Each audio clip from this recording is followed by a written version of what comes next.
झारखंड की खबर का बड़ा असर हुआ है। खबर दिखाए जाने के बाद एक्शन में मुख्यमंत्री नीतीश कुमार है। बिहार में जल्द होगी शिक्षकों की बहाली। सीएम नीतीश कुमार ने इस मसले पर कहा भी था। न्यूज स्टेट बिहार झारखंड ने लगातार इस खबर को प्रमुखता से दिखाई और अभ्यर्थियों से जुड़े हर एक मामले को हमने आप तक पहुंचाया है और खबर का असर भी दिखता हुआ नजर आ रहा है। अब जल्दी शिक्षकों की बहाली होगी। मुख्यमंत्री नीतीश कुमार ने यह बातें कही है। न्यूज स्टेट बिहार झारखंड की खबर का बड़ा असर हुआ है। खबर दिखाए जाने के बाद एक्शन में सरकार है। एक्शन में सूबे के मुखिया नीतीश कुमार है। बिहार में जल्द होगी शिक्षकों की बहाली। सीएम ने यह बातें कही है। न्यूज स्टेट पर लगातार हम इन खबरों को दिखाते रहे।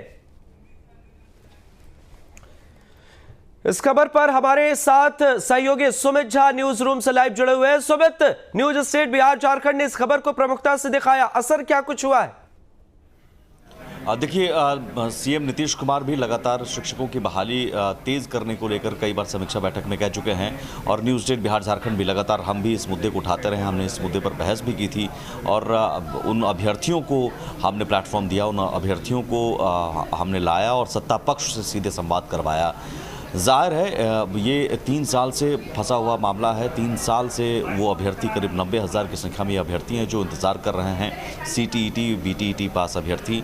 और अब कल मधुबनी में थे सीएम नीतीश कुमार, वहाँ भी CTET BTET अभ्यर्थियों ने सीएम के सामने अपनी मांगें रखते हुए प्रदर्शन किया था। वहाँ भी सीएम नीतीश कुमार ने आश्वासन दिया था कि हम बहाली जल्द करेंगे। तो कहीं ना कहीं सीएम नीतीश कुमार की नज़र है इस पर और सीएम नीतीश कुमार खुद इसमें अब संज्ञान लेते हुए ये कह रहे हैं कि बहाली जल्द होगी।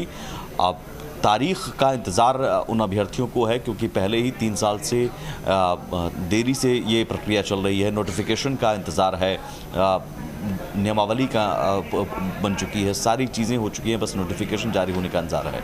तो ये देखना होगा कि वो जल्द कब होगा। क्या दिसंबर तक बहाली प्रक्रिया शुरू हो जाएगी? क्योंकि छठे चरण की बहाली भी बहुत लंबे समय के बाद, कई प्रदर्शन करने के बाद छठे चरण की बहाली पूरी हुई थी। उसमें भी कई बैकलॉग भर्तियाँ अभी रुकी हुई हैं, कई जिन्हें 7वें चरण में शामिल करना है। रिक्तियां मंगवा ली गई हैं हर ज़िले से, कहाँ कितनी रिक्तियां हैं वो मंगवा ली गई हैं।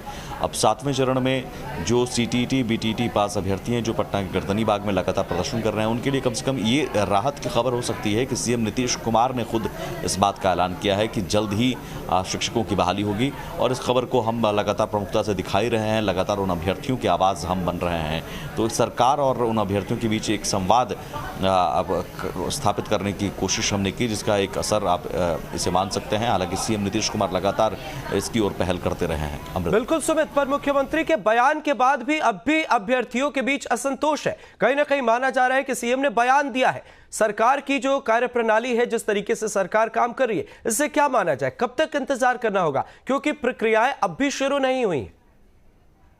देखिए, सीएम नीतीश कुमार बहाली को लेकर इससे पहले जब 11,000 नियुक्तियां बांटी गई थी पंचायती राज विभाग में, उस वक्त भी भाषण के दौरान उन्होंने कहा था कि हम बहाली सभी विभागों में जल्दी से जल्दी करना चाहते हैं।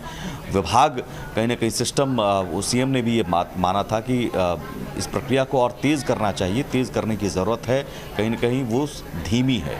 तो जाहिर है सीएम की नाराज़गी भी एक तरह से है कि विभाग जो है वो और सुस्त रफ्तार उसे हटाना होगा, विभाग को और तेज़ी लानी होगी बहाली प्रक्रिया में।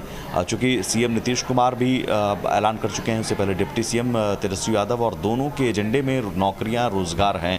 10 लाख नौकरियों की बात डिप्टी सीएम तेजस्वी यादव करते रहे हैं। बिल्कुल बिल्कुल, कहीं ना कहीं एक उम्मीद की किरण जरूर मुख्यमंत्री नीतीश कुमार के बयान के बाद अब अभ्यर्थियों के सामने। बहुत बहुत शुक्रिया इन तमाम जानकारी।